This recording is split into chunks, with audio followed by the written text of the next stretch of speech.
AP విద్యాశాఖ మంత్రి నారా లోకేష్ కోల్కతాలో పర్యటిస్తున్నారు. కోల్కతా పర్యటనలో భాగంగా ఆయన Vikram solar CEO Arun Mittal, MD Gyanesh చౌదరితో ప్రత్యేకంగా భేటీ అయ్యారు.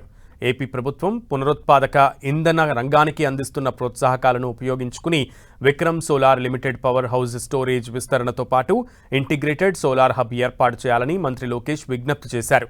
ఇప్పటికే ఏపీని గ్లోబల్ గ్రీన్ ఎనర్జీ హబ్గా మార్చాలన్న లక్ష్యంతో ఇంటిగ్రేటెడ్ క్లీన్ ఎనర్జీ పాలసీని కూడా ప్రకటించినట్లుగా తెలిపారు.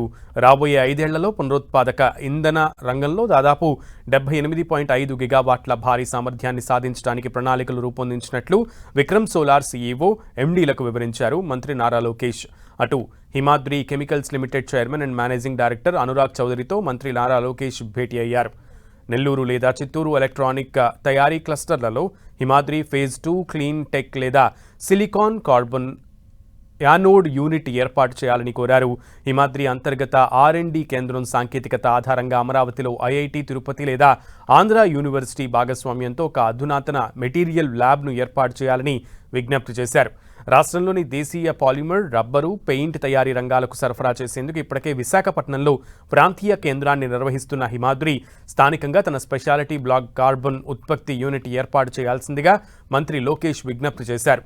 మంత్రి లోకేష్ చేసిన విజ్ఞప్తులను పరిశీలిస్తామని Himadri speciality chemicals CMD Anurag Chaudhary పేర్కొన్నారు.